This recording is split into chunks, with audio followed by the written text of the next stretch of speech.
Corona भाइरसको महामारी बीच भारतले नेपाली भूमि अतिक्रमण गरेको छ।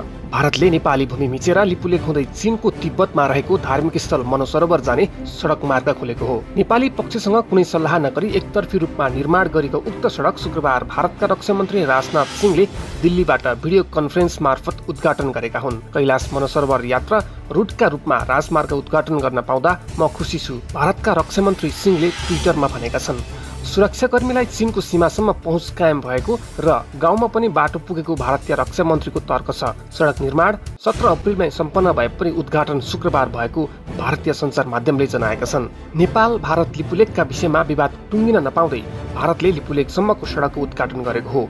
कुटी, कालापानी, नाभिडाँडा हुँदै लिपुलेक क्षेत्र नेपाली भूमि हो। सीमा अतिक्रमणको विषय टुङ्गिन नपाउँदै भारतले नेपाली भूमि मिचेर सडक निर्माण गरेपछि विरोध समेत भइरहेको छ। भारत र चीनबीच व्यापार हुने भनिए पनि अहिलेको अवस्थामा चिनिया सामान भारत नै पुर्याउने हो। त्यसैले लिपुलेक नेपाली भूमि हो भन्ने जान्दै पनि व्यापारिक स्वार्थको कारण चीनले भारतलाई समर्थन गरेको छ। उता भारतले व्यापार मात्र होइन, कैलाश मनसरोवर जाने यात्रुलाई पनि सडकबाटै लिपुलेकसम्म पुर्याउने उद्देश्यले यो सडक निर्माण गरेको हो।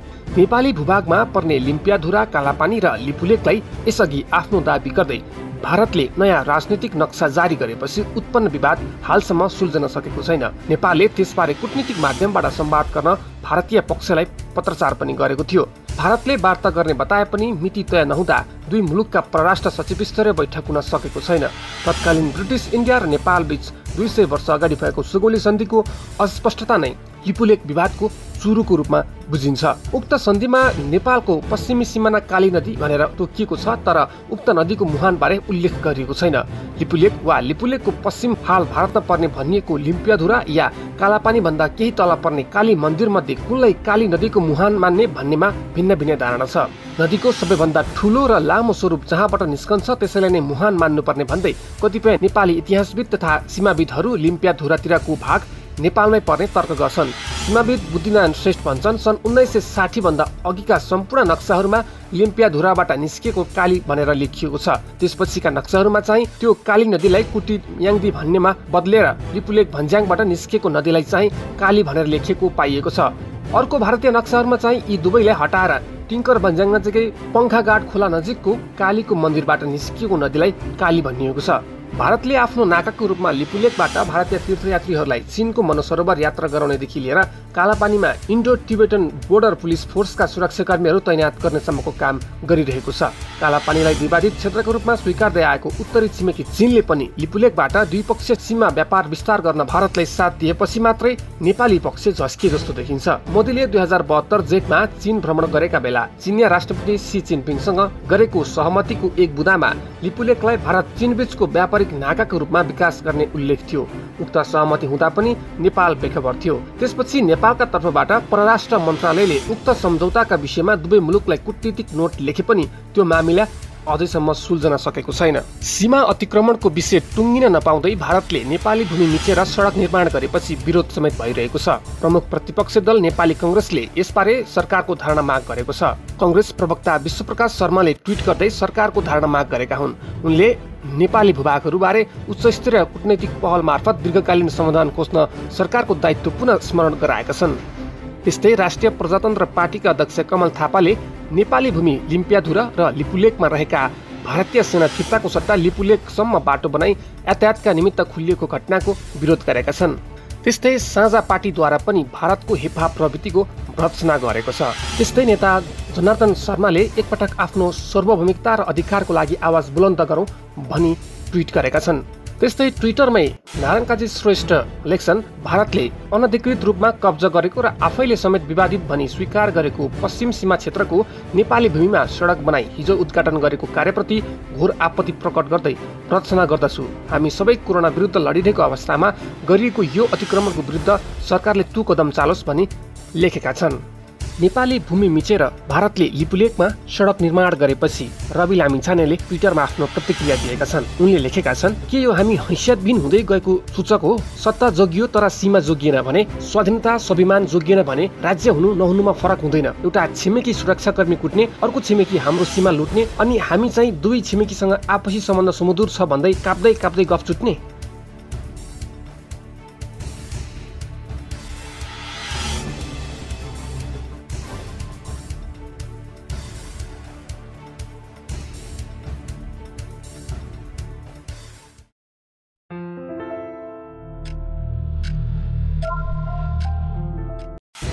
कोरोना भाइरसको महामारी बीच भारतले नेपाली भूमि अतिक्रमण गरेको छ। भारतले नेपाली भूमि मिचेर लिपुलेक हुँदै चीनको तिब्बतमा रहेको धार्मिक स्थल मनसरोवर जाने सडक मार्ग खोलेको हो। नेपाली पक्षसँग कुनै सल्लाह नगरी एकतर्फी रूपमा निर्माण गरेको उक्त सडक शुक्रबार भारतका रक्षा मन्त्री राजनाथ सिंहले दिल्लीबाट भिडियो कन्फरेन्स मार्फत उद्घाटन गरेका हुन्। कैलाश मनसरोवर यात्रा रुटका रूपमा राजमार्ग उद्घाटन गर्न पाउँदा म खुसी छु, भारतका रक्षा मन्त्री सिंहले ट्विटरमा भनेका छन्। सुरक्षाकर्मीलाई चीनको सीमासम्म पहुँच कायम भएको र गाउँमा पनि बाटो पुगेको भारतीय रक्षा मन्त्रीको तर्क छ। सडक निर्माण 17 अप्रिलमै सम्पन्न भए पनि उद्घाटन शुक्रबार भएको भारतीय सञ्चार माध्यमले जनाएका छन्। नेपाल भारत लिपुलेकका विषयमा विवाद टुङ्गिन नपाउँदै भारतले लिपुलेकसम्मको सडकको उद्घाटन गरेको हो। कुटी, कालापानी, नाभिडाँडा हुँदै लिपुलेक क्षेत्र नेपाली भूमि हो। सीमा अतिक्रमणको विषय टुङ्गिन नपाउँदै भारतले नेपाली भूमि मिचेर सडक निर्माण गरेपछि विरोध समेत भइरहेको छ। भारत र चीन बीच व्यापार हुने भनिए पनि अहिलेको अवस्थामा चिनिया सामान भारत नै पुर्याउने हो। त्यसैले लिपुलेक नेपाली भूमि हो भन्ने जान्दै पनि व्यापारिक स्वार्थको कारण चीनले भारतलाई समर्थन गरेको छ। उता भारतले व्यापार मात्र होइन, कैलाश मनसरोवर जाने यात्रुलाई पनि सडकबाटै लिपुलेकसम्म पुर्याउने उद्देश्यले यो सडक निर्माण गरेको हो।